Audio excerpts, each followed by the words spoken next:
नमस्ते। स्वागत है आपका इस चैनल पर। मैं हूं शिव मिश्रा। रिजर्व बैंक ने एक नोटिफिकेशन जारी करके 2000 रुपए का नोट सर्कुलेशन से वापस लेने का आदेश दे दिया है। और इससे तमाम तरह तरह के कयास लगाए जा रहे हैं, तमाम तरह तरह की बातें हो रही हैं। राजनीतिक गलियारों में तो राजनीतिक बातें होती हैं, लेकिन जनता में भी बहुत कंफ्यूजन है। तो उस संदर्भ में आपको कुछ जो भ्रांतियां फैल रही हैं उसके बारे में स्पष्टीकरण मैं सबसे पहले देना चाहता हूँ। ये जो 2000 रुपए का नोट सर्कुलेशन से वापस लिया गया है, ये एक स्वागत योग्य कदम है।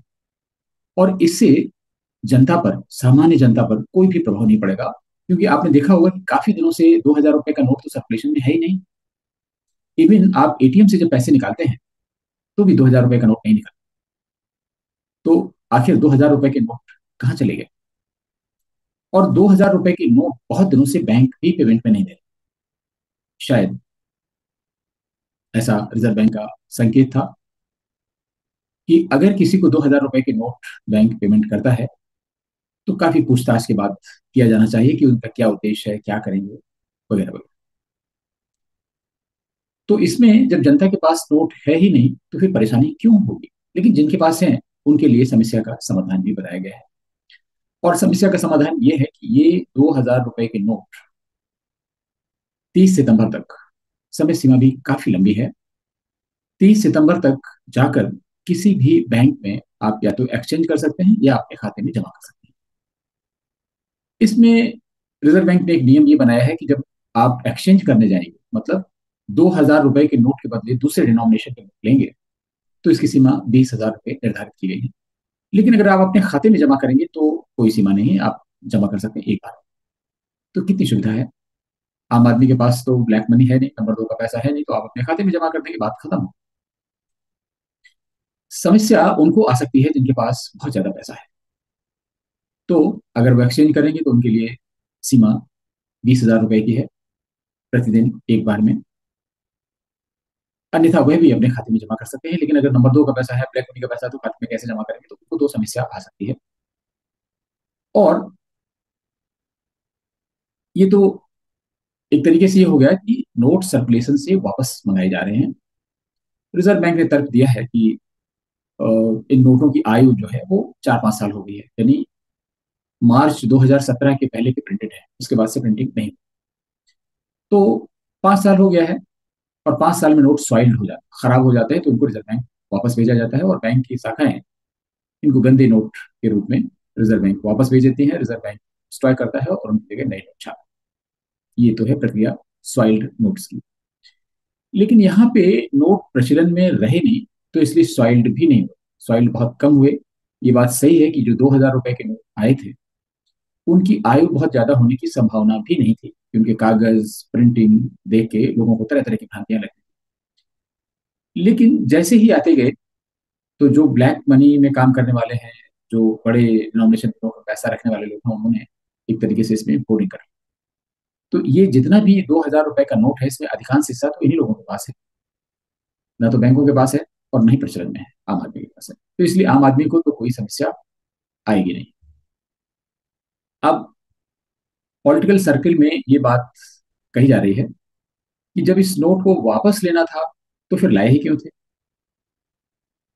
दूसरा प्रश्न ये भी उस समय किया जा रहा था जिस समय डिमोनेटाइजेशन हुआ था, कि आप 500 और 1000 रुपए के नोट वापस ले रहे हो, उसकी जगह 2000 रुपए का नोट दे रहे हैं। लॉजिक था कि ब्लैक मनी में कमी आएगी, लेकिन आप तो ब्लैक मनी को बढ़ावा देंगे, किसी ये बात सही लग रही है। लेकिन ऐसा क्यों हुआ? तो आप देखिए एक टेबल। इस टेबल से आपको हम वो डेटा दिखा रहे हैं जो आपको कोई भी चैनल नहीं दिखाएगा। ये डेटा है करेंसी विद द पब्लिक, यानी सर्कुलेशन में कितना रुपया घूम रहा है। तो ये 28 अक्टूबर 2016 को जो करेंसी है पब्लिक के पास सर्कुलेशन में, सारी करेंसी, सारी डिनोमिनेशन की करेंसी, उसका अमाउंट, उसकी वैल्यू है 17,01,380 करोड़। आप फिर एक बार सुन लीजिए, 17,01,380 करोड़। और 8 नवंबर को सरकार निर्णय करती है कि डिमोनेटाइजेशन करना है और सिस्टम से 500 और 1000 रुपए के नोट निकाले जाए। आप इस चीज को समझ लीजिए कि 500 और 1000 रुपए का नोट है, वो इस सर्कुलेशन के अमाउंट में 50% से भी ज्यादा है, यानी आधे से ज्यादा हिस्सा। बल्कि अगर एग्जैक्ट ये बताया जाए तो 60 से 70% हिस्सा बड़े नोटों का होता है। 500 और 1000 का जब ये नोट सिस्टम से चले जाएंगे तो आपको उतने नोट की भरपाई करनी होगी, यानी आपको फिर जो पब्लिक में सर्कुलेशन का अमाउंट है वो 17,01,380 करोड़ के आसपास बनाना होगा। और ये काम आसान नहीं होगा। आप दूसरी लाइन में देखिए, 11 नवंबर 2016 को ये सर्कुलेशन का अमाउंट घट के 15,26,230 हो जाता है।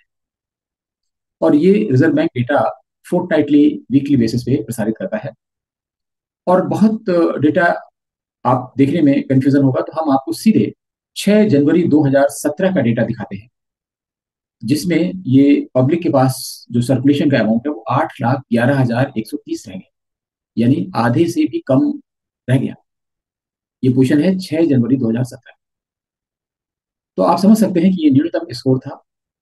और इससे जनता में त्राहि त्राहि मचने की परेशानियां लोगों को होने लगी। सरकार ने पहले से ही निर्णय ले रखा था कि इतनी कमी को पूरा करने के लिए अगर छोटे नोट छापे गए, 500 के नोट छापे गए, तो बहुत समय लगेगा। लेकिन अगर 500 के नोट की जगह 2000 का नोट छापा जाएगा तो एक चौथाई प्रिंटिंग करनी पड़ेगी, कागज कम लगेगा, इंक कम लगेगी। और जब नोट छप जाएगा उसका छपने का समय कम लगेगा। इसके बाद ट्रांसपोर्टेशन में समय कम लगेगा, जहां पहुंचाना है बहुत तेजी से पहुंचाया जा सकेगा। तो सरकार ने वही किया। सरकार ने 2000 के नोट निकाले और आप देखें 31 मार्च 2017 को लेवल बढ़ना शुरू हो गया, 11,30,900 करोड़ हो गया। इसके बाद में 30 जून की पोजीशन हमने दी है 14,46,200 करोड़ हो गया। पोजीशन बहुत इंप्रूव कर रही है। और ये इंप्रूव पोजीशन की है केवल 2000 रुपए के नोट की वजह से। इसके बाद सीधे हम चलते हैं 31 मार्च 2018 को। आप टेबल में देखिए 17,52,850, यानी 31 मार्च 2018 को वो थ्रेश होल्ड क्रॉस कर दिया जो 28 अक्टूबर 2016 को था। यानी पब्लिक के पास जो मुद्रा थी, जो सर्कुलेशन में नोट थे, उतने सर्कुलेशन में हो गए। और यहीं से जनता की समस्याएं खत्म हो गई, जितनी हाय तबाह मचाई जा रही थी सब कुछ खत्म हो गया। और यहीं से सरकार ने 2000 के नोट को प्रिंट करना बंद कर, क्योंकि ये एक अस्थायी व्यवस्था थी, ये स्टॉप गैप अरेंजमेंट था। इसलिए इस नोट की जब प्रिंटिंग बंद हो गई तो नए सप्लाई आने से रही। जो नोट सॉइल्ड हुए, कट गए, बर्बाद हुए, वो तो रिजर्व बैंक में बैंकों ने वापस भेज दिए। और कुछ नोट हैं, कुछ नोट क्या बड़ी संख्या में नोट हैं, ऐसे लोगों ने अपने पास होल्डिंग कर लिए, जो ब्लैक मनी नंबर 2 का काम करते हैं, रिश्वत देते हैं, उन लोगों के पास में है। और इसका उपयोग आप जानते हैं बहुत जगह होता है। लेकिन इसके बाद का डेटा, 31 मार्च के बाद का डेटा एक बार फिर आप देखें तो आप देखेंगे कि 31 मार्च 2019 को 20,63,000 करोड़ जो है ये सर्कुलेशन में आ गया है। आप 31 मार्च 20 को देखें, 23,08,312 करोड़ सर्कुलेशन आ गया है। ये बढ़ता जा रहा है। और ये तब बढ़ता जा रहा है जबकि डिजिटल ट्रांजेक्शन में बहुत प्रोग्रेस हुई। ज्यादातर बिजनेसमैन, इवन इंडिविजुअल्स ने अपने काम इंटरनेट बैंकिंग के माध्यम से, कार्ड के माध्यम से और तमाम सारे वॉलेट से, यूपीआई से करने शुरू कर दिए। और इसलिए जो फिजिकल करेंसी है, जो करेंसी नोट्स हैं, उन पर दबाव वैसे भी बहुत कम हो गया था। और आजकल आप देखें बहुत से ऐसे लोग हैं जिनके पास नोट्स नहीं होते। मेरे जेब में भी नोट नहीं होते हैं। मैं क्रेडिट कार्ड, डेबिट कार्ड और यूपीआई के पेमेंट से काम चलाता हूँ। 500 1000 रुपए बमुश्किल रहते हैं और वो हमेशा रहते हैं एज ए रिजर्व बने। लेकिन सरकार ये पैसे बढ़ाती जा रही है। आप देखें 31 मार्च 2019 को 20,63,840 हो जाते हैं। 31 मार्च 2020 को 23,08,312 करोड़ हो जाते हैं। 2021 में ये अमाउंट बढ़ के 27,59,400 करोड़ हो जाता है। मार्च 2022 में 30,18,761 करोड़ हो जाता है। और 31 मार्च 2023 को 32,58,93 करोड़ हो जाता है। लेकिन क्यों सरकार ये इतना स्टॉक क्यों बढ़ा रही है, सर्कुलेशन में इतना पैसा क्यों भेज रही है?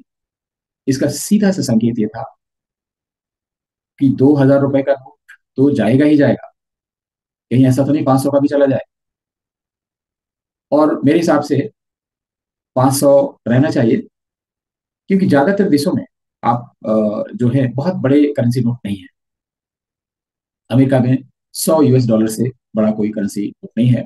आज की वैल्यू आप 80 से 85 के बीच जो भी रखें, तो 100 डॉलर की कीमत होती है करीब 850 रुपए। तो 850 रुपए का नोट, $1 अमेरिका में चल रहा है, तो आपके यहाँ 500 का नोट चल सकता है।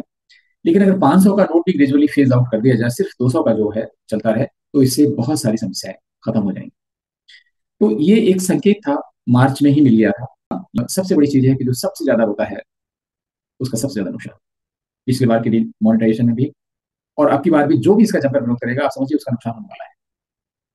तो ये इसका बेसिक एसिड टेस्ट है। 2000 रुपए के नोट को वापस तो होना ही था। आम जनता के पास था नहीं, बैंकों के पास भी नहीं था। था नंबर 2 का काम करने वाले लोगों के पास, तो इसलिए इसे बंद करना ही उचित था। और ये बहुत ही समय से लिया गया, बहुत ही सुंदर, बहुत ही अच्छा फैसला है। इस फैसले को हम कहेंगे जस्ट इन टाइम। तो फिर किसी मुद्दे पर आपसे मुलाकात होगी, तब तक के लिए नमस्कार।